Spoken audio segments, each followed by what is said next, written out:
Assalamualaikum warahmatullahi wabarakatuh. Perkenalkan, nama saya Cuci Murindra. Saya kuliah di IKMI Rizkina Bekasi yang terletak di Cikarang. Saya semester 6 dan jurusan akuntansi komputer. Usia saya saat ini 23 tahun. Pada kesempatan ini saya akan mempresentasikan mata kuliah PPKN yang berjudul Keterpurukan Bangsa atau Hukum dan bagaimana cara keluar dari keterpurukan hukum di Indonesia. Pertama-tama saya akan membahas mengenai korupsi. Di era reformasi sekarang ini, Indonesia mengalami banyak perubahan. Perubahan sistem politik, reformasi ekonomi, sampai reformasi birokrasi menjadi agenda di negeri ini. Yang paling sering dikumandangkan adalah masalah reformasi birokrasi yang menyangkut masalah-masalah pegawai pemerintah yang dinilai korup dan serta dengan nepotisme. Reformasi birokrasi dilaksanakan dengan harap dapat menghilangkan budaya-budaya buruk reformasi seperti praktek korupsi yang paling sering terjadi di dalam instansi pemerintah. Reformasi birokrasi ini pada umumnya diterjemahkan oleh instansi-instansi pemerintah sebagai perbaikan birokrasi ini pada umumnya sistem reformasi pegawai. Anggapan umum yang sering muncul adalah dengan perbaikan sistem penggajian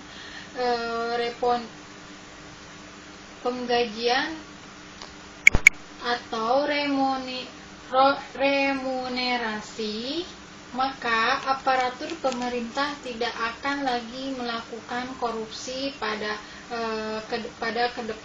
untuk kedepannya.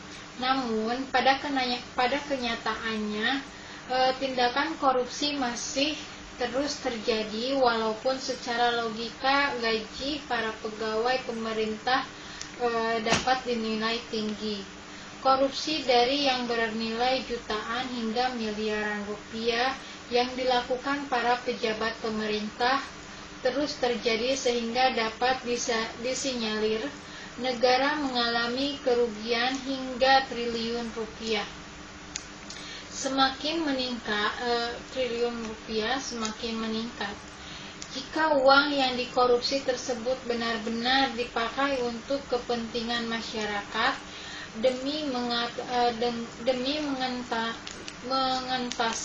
menuntaskan kemiskinan dan meningkatkan kualitas pendidikan, mungkin cita-cita tersebut bisa saja terwujud dan dana-dana sosial akan sampai ke tangan yang berhak dan tentunya kesejahteraan masyarakat akan meningkat.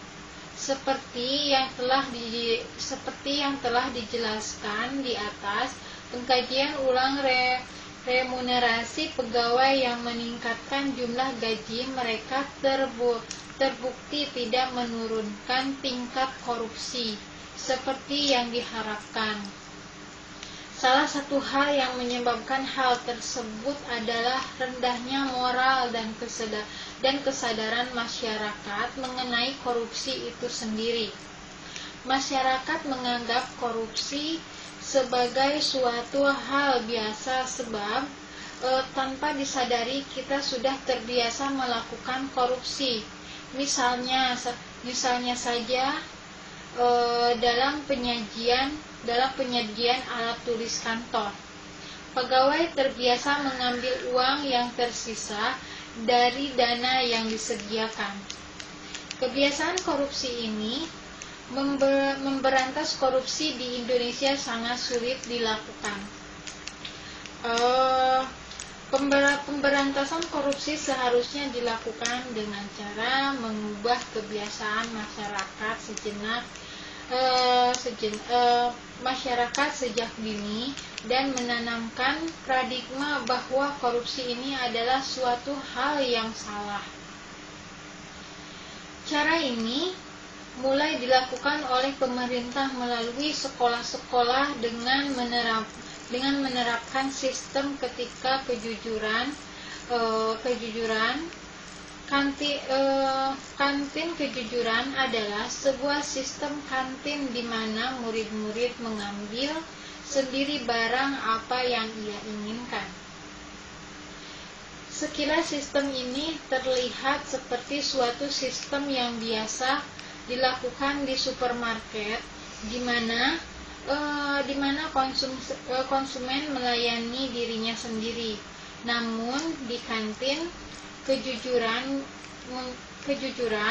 murid bukan hanya harus melayani dirinya sendiri, tapi juga harus membayar serta mengambil kembaliannya sendiri tanpa adanya orang yang mengawasinya. Sehingga hal ini merupakan solusi untuk mempersiapkan masyarakat yang menjunjung tinggi kejujuran. Dengan kata lain, sistem kantin ini berbeda dari kantin-kantin yang ada umumnya karena di sini tidak terdapat penjual. Sistem kantin kejujuran ini dapat merangsang kejujuran murid karena ia akan belajar menjadi orang yang berusaha menjaga amanat yang diberikan oleh orang lain kepada dirinya.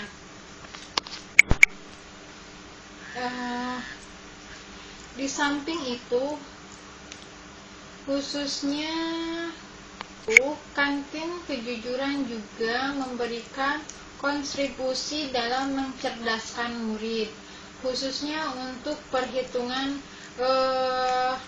matematis. Kantin kejujuran merupakan upaya preventif dalam menangkal terjadinya tindakan korupsi. Korupsi berasal dari bahasa Latin, yaitu corruption, corrumper, yang artinya busuk, rusak, menggoyahkan, memutar balik atau menyogok. Korupsi menurut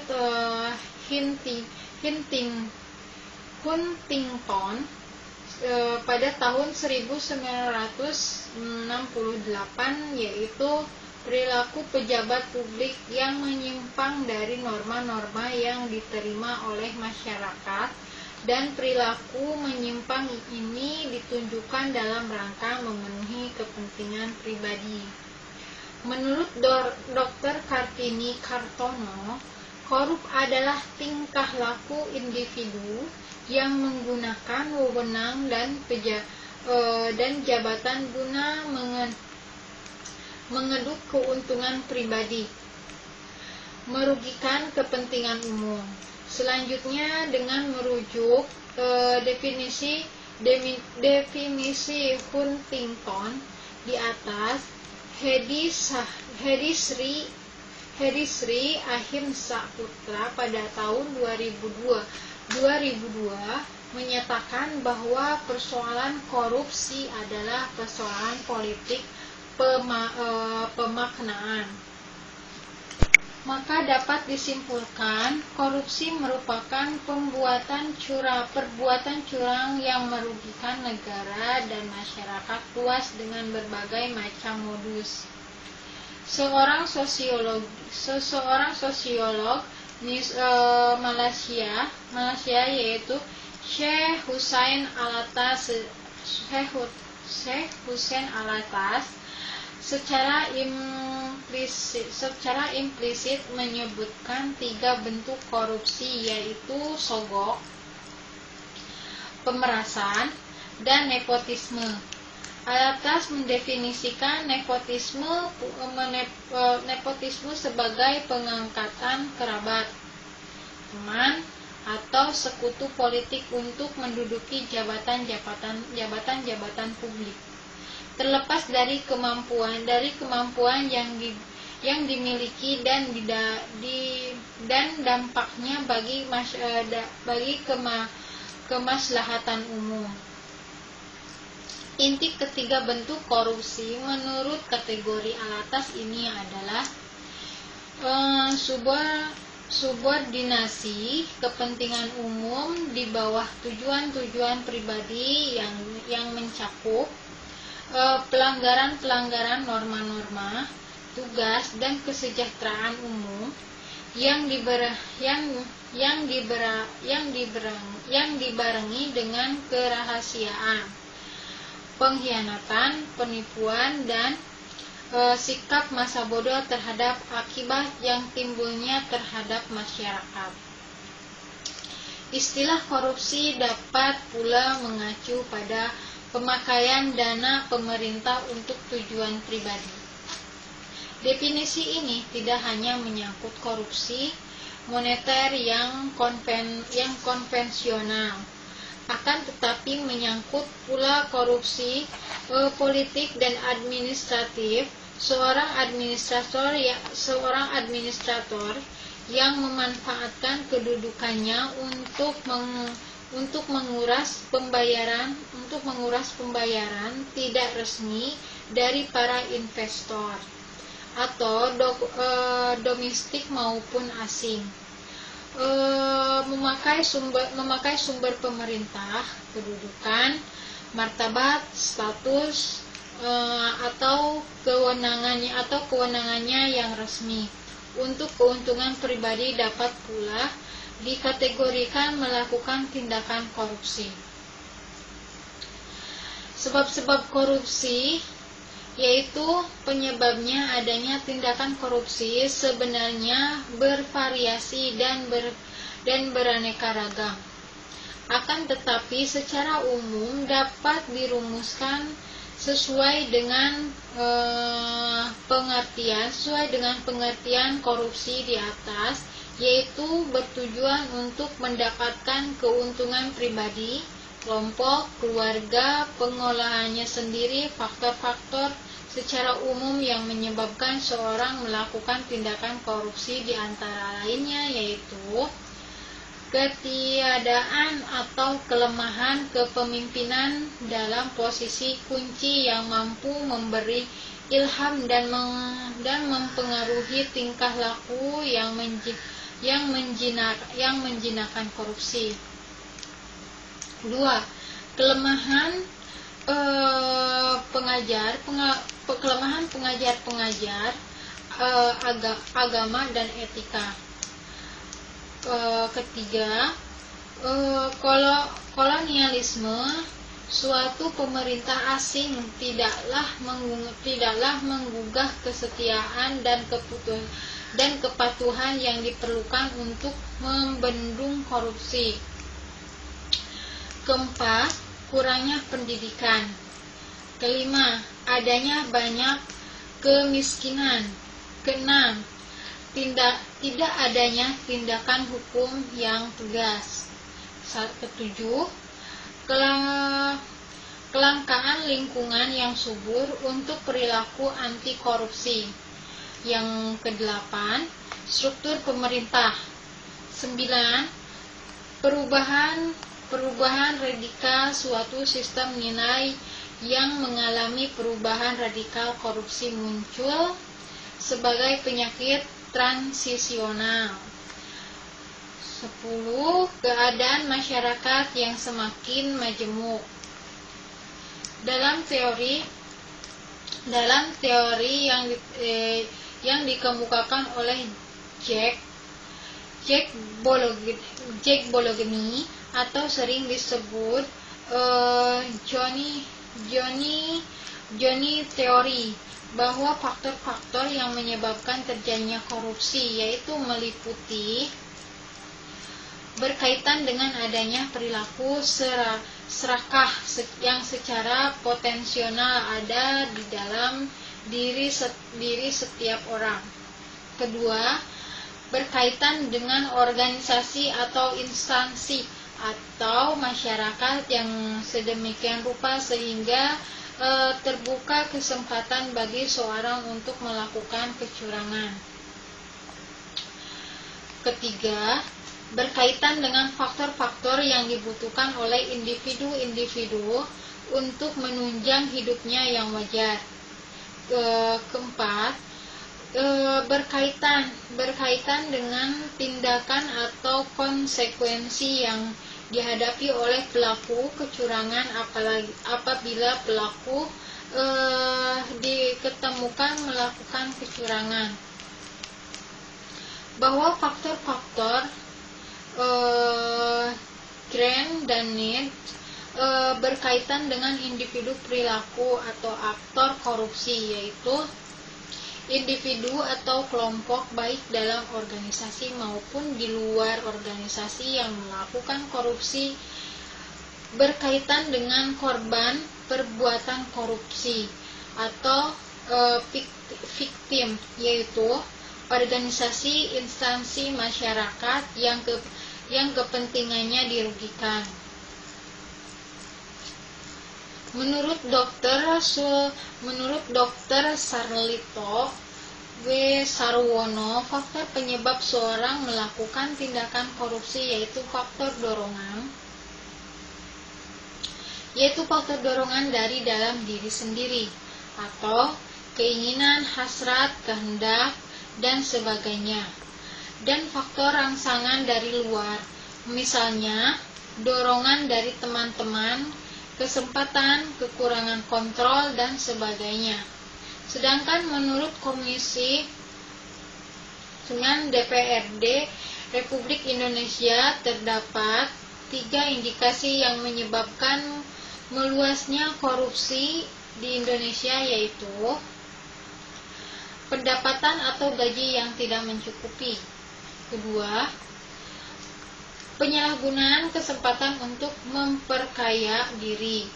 Ketiga, penyalahgunaan kekuasaan untuk memperkaya diri.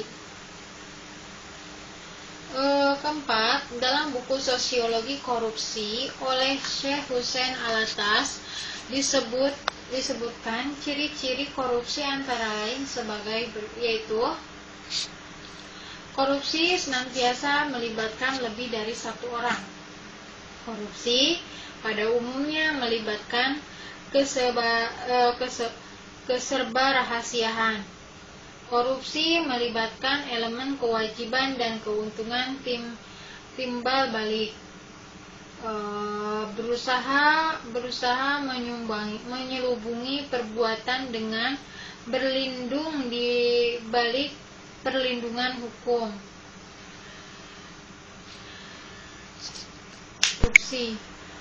Korupsi telah diidentifikasikan secara jelas oleh Undang-Undang Nomor 31 Tahun 1999,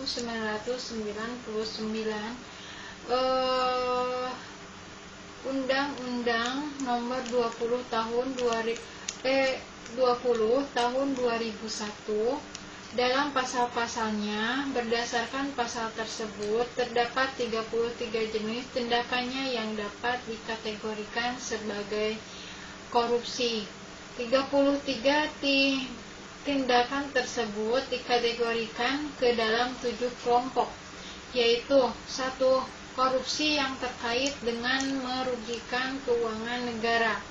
Kedua, korupsi yang terkait dengan suap-menyuap. Ketiga, korupsi yang terkait dengan penggelapan dalam jabatan. Keempat, korupsi yang terkait dengan pemerasan. 5. Korupsi yang terkait dengan perbuatan curang. 6. Korupsi yang terkait dengan benturan kepentingan dalam pengadaan. Korupsi yang ketujuh yaitu korupsi yang terkait dengan gratifikasi. Menurut Adi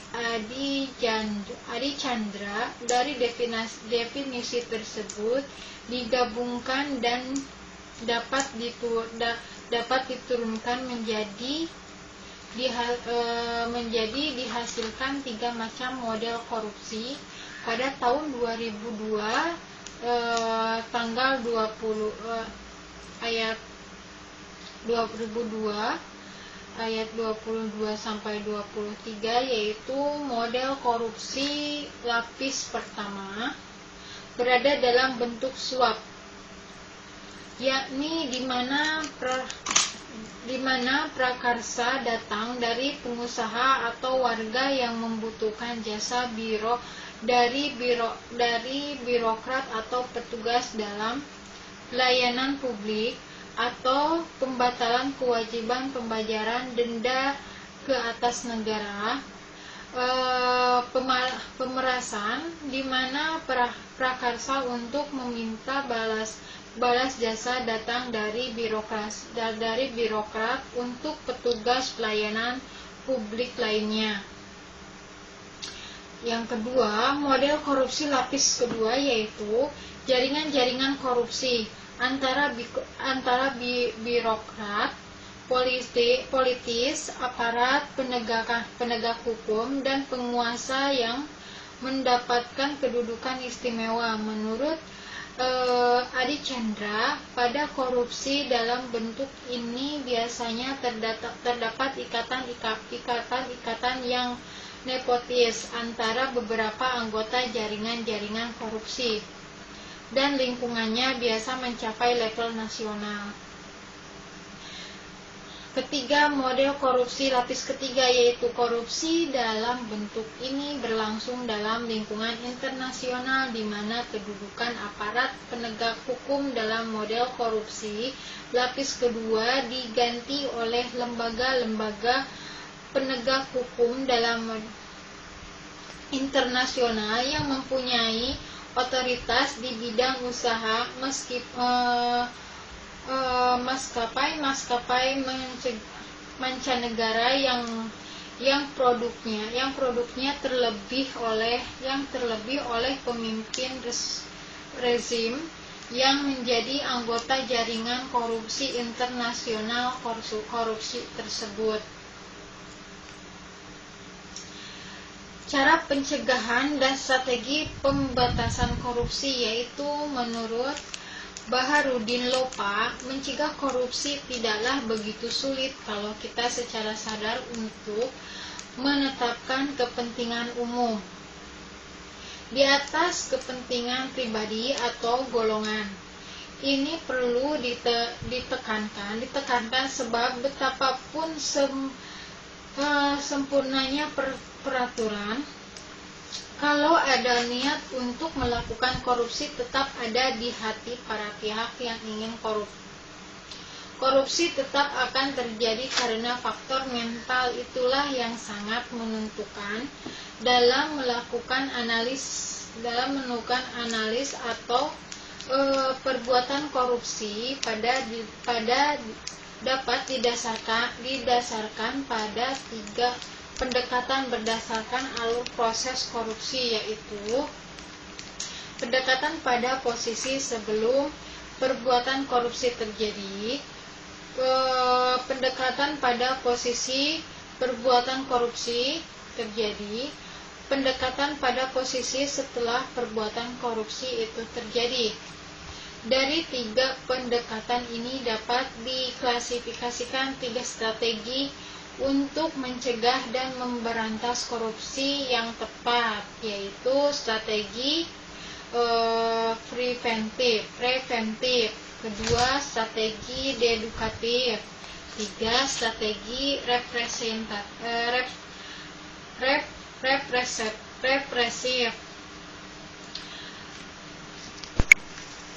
Dan sekarang saya akan membahas mengenai hukum. Ketika bicara hukum di Indonesia, Barangkali masyarakat sudah bosan dan telah menyelesaikan paradoks-paradoks yang terjadi dalam kehidupan hukum di negeri ini. Sudah banyak isu-isu miring yang dialamatkan kepada aparat penegak hukum, baik itu polisi, jaksa, maupun hakim. Sudah banyak tuduhan-tuduhan yang telah disuarakan oleh berbagai elemen masyarakat tentang banyaknya para koruptor, penjarahan uang rakyat miliaran dan bahkan triliunan rupiah dibebaskan oleh pengadilan. Dan kalaupun dihukum hanya sebanding dengan hukuman pencuri ayam. Benar tidak? Dengan mata telanjang dapat disaksikan bahwa orang miskin akan sangat kesulitan mencari keadilan di ruang pengadilan. Sedangkan orang berduit akan begitu mudah mendapatkan keadilan. Bukan rahasia lagi bahwa dalam proses peradilan perkara pidana, bila ingin mendapatkan keadilan, bukan rahasia, ingin mendapatkan keringanan atau bahkan bebas dari jeratan hukum harus menyediakan uang. Begitu juga para pihak dalam pakar perdata. Bila ingin memenangkan perkara, maka harus uang. Karena yang menjadi parameter untuk keringanan hukum dalam perkara pidana dan itu daripada pertimbangan hukum yang berdasarkan pada keadilan dan kebenaran. Dalam situasi yang serba ordinirnya, di mana bangsa dan negara kita ini sulit untuk keluar dari tekanan krisis di segala bidang kehidupan, tidak tertutup kemungkinan bangsa Indonesia akan tambah terperosok ke jurang nestapa yang semakin dalam dan menyeramkan. Maka situasi mencekam seperti ini tidak ayah hukum menjadi institusi yang banyak menuai kritik karena dianggap tidak becus untuk memberikan jawaban yang produktif. Pasca tumbangnya pemerintah otoriter tahun 1998, hampir setiap saat di bumi pertiwi ini lahir peraturan perundang-undangan untuk mengatur dan menjawab problematika kehidupan di negara ini, sehingga keberadaan bangsa kita ini dalam kondisi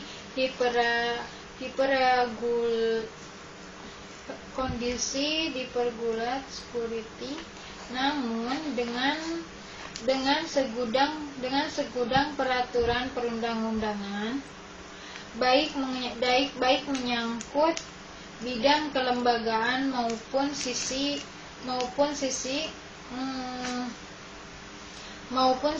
kehidupan manusia di Indonesia, keteraturan tidak kunjung datang, malah hukum kita tampak kewalahan, yang diakibatkannya dengan seabrek peraturan perundang-undangan di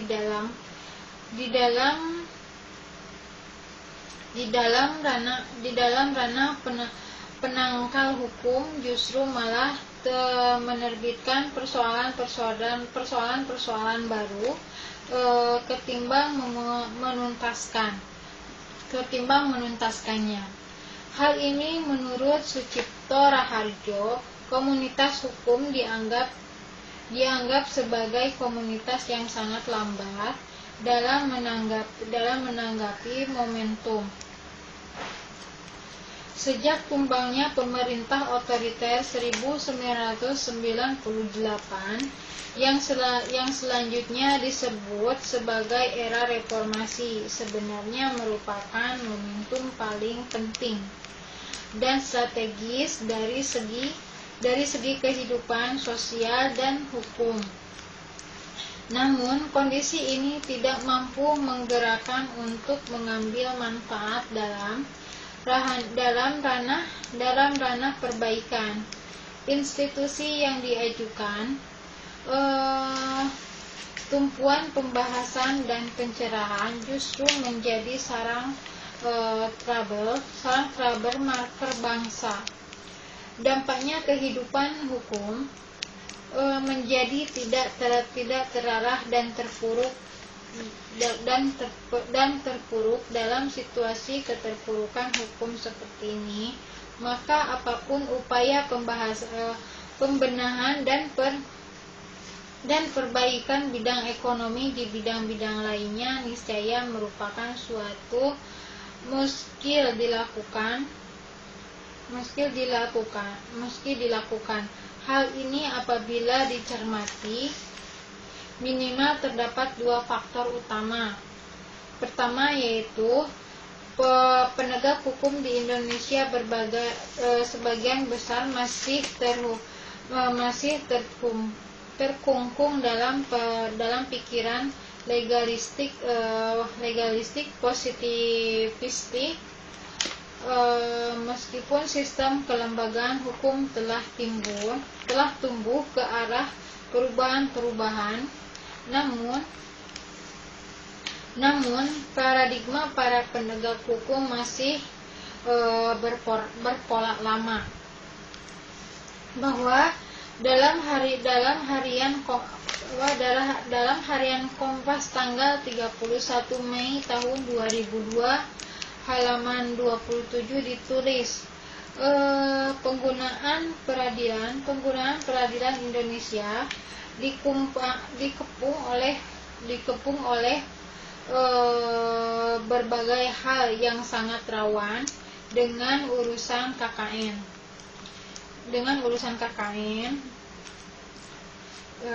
Dan Indonesia dikepung oleh berbagai hal sangat rawan, uang yang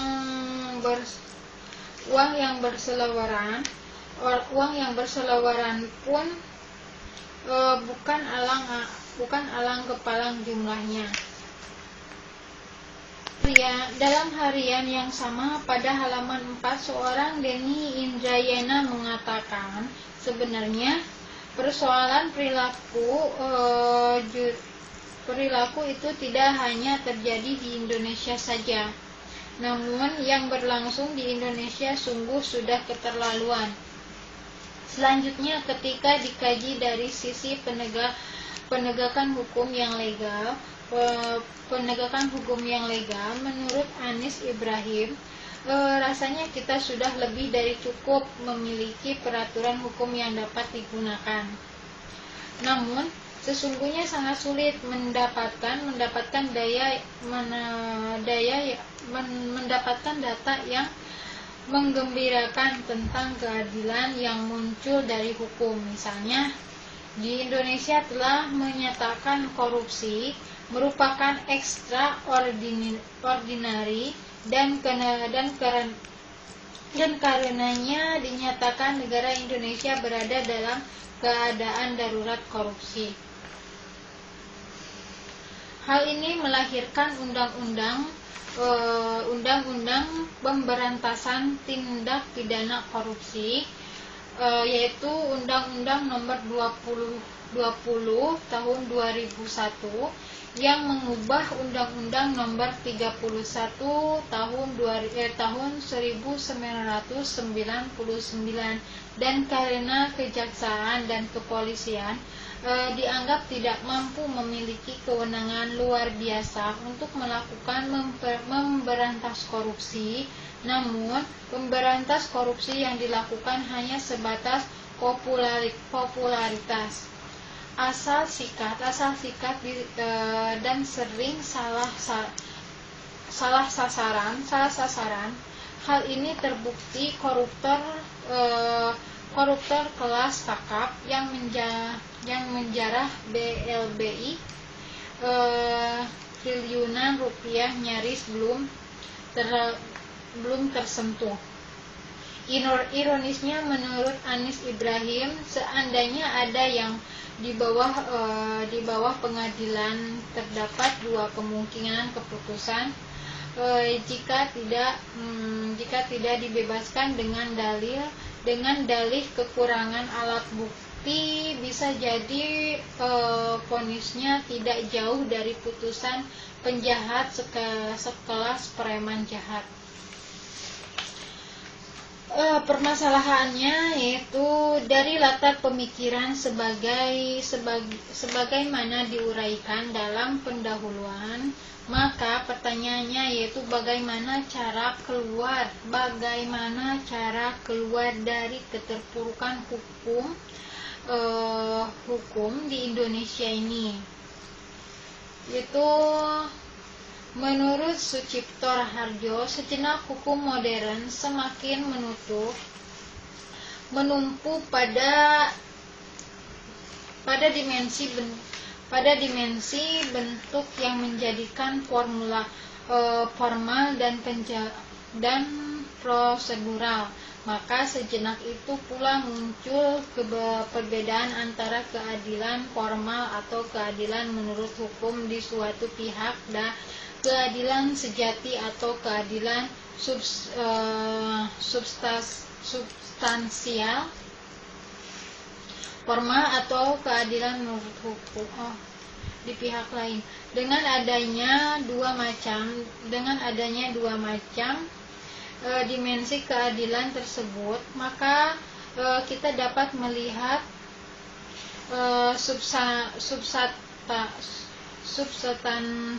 substansial. Penggunaan hukum yang demikian itu tidak berarti melakukan pelanggaran hukum, melainkan semata-mata menunjukkan bahwa hukum itu dapat digunakan untuk tujuan lain selain mencapai keadilan. Dijelaskan oleh Profesor Sucipto Raharjo, sarjana hukum progresivisme, bertolak dari pandangan kemanusiaan bahwa manusia dasarnya adalah baik, memiliki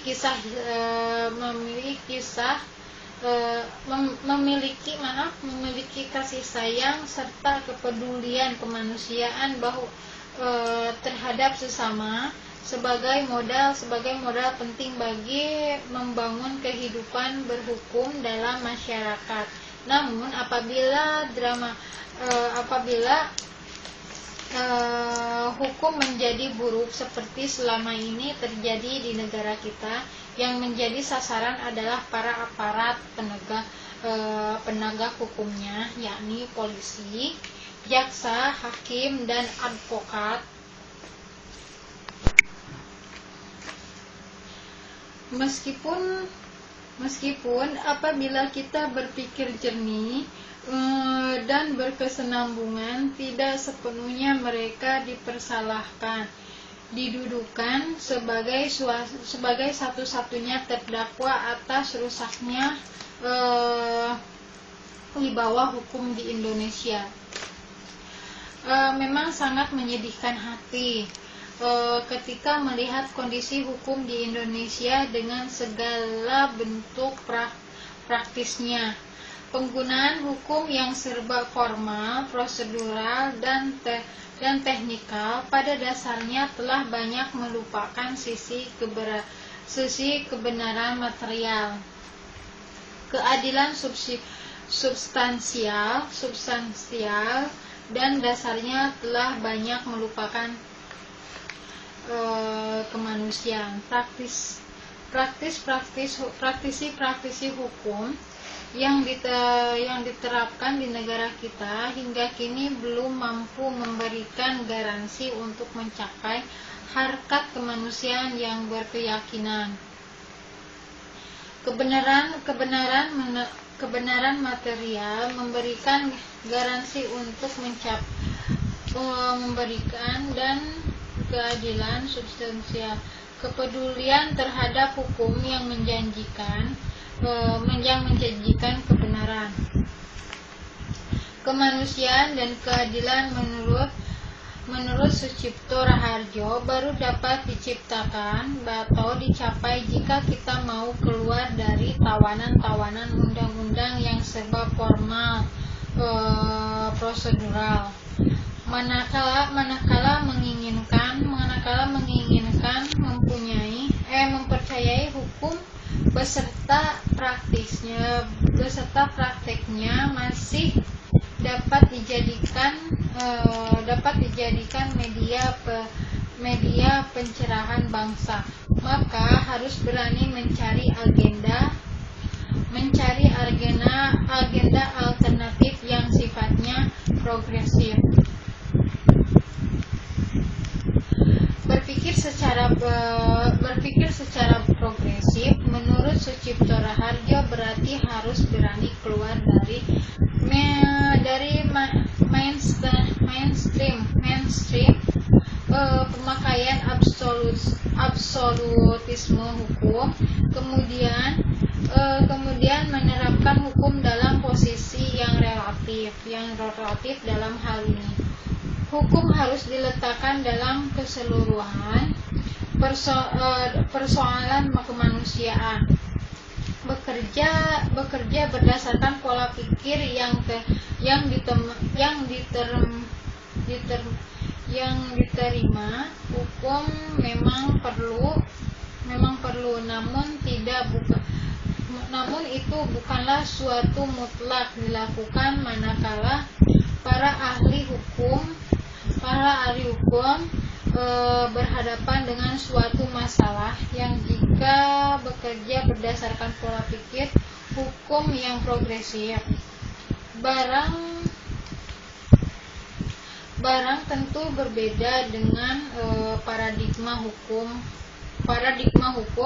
positivistis praktis yang selama ini diajarkan di perguruan tinggi.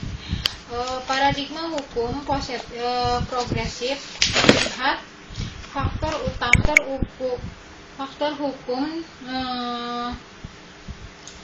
utama dalam hukum adalah manusia itu sendiri.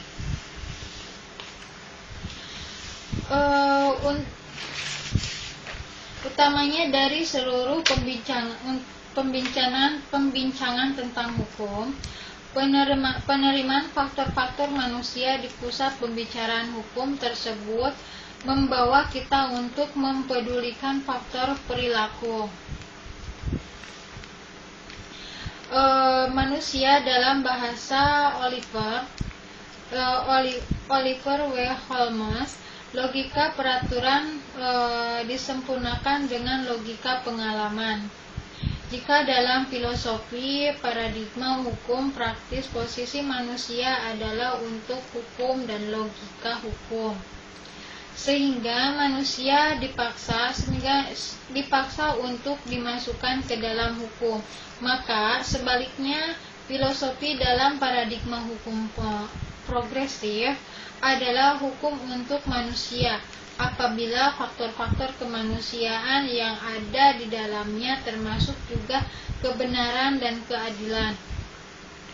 Keadilan telah menjadi titik pembahasan hukum, maka faktor etika dan moralitas dengan sendirinya akan ikut tersesat.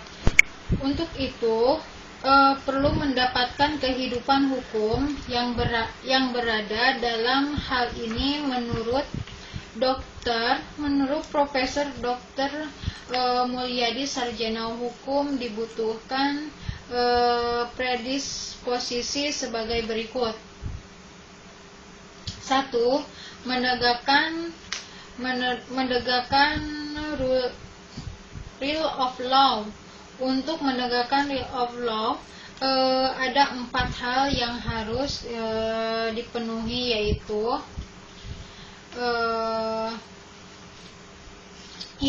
adanya independen.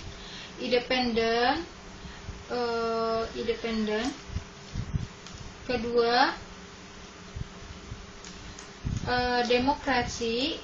Prinsip dasar demokrasi yaitu konstitusional. Kedua hal ini adalah menjadi bagian dari prinsip-prinsip dari hukum progresif, di mana hukum bukan sebagai raja, tetapi alat untuk menjabarakan kemanusiaan yang berfungsi memberikan rahmat kepada dunia dan manusia. Hukum kedua sebagai teknologi yang tak bernurani, melainkan suatu institusi yang bermoral kemanusiaan. Oleh karena itu masalah kemanusiaan akan terus menyertai dan mengalir memasuki hukum.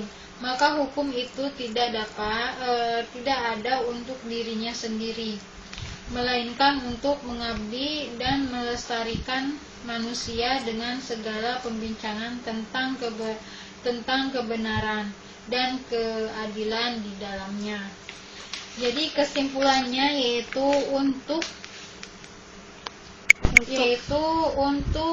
keluar dari situasi keterpurukan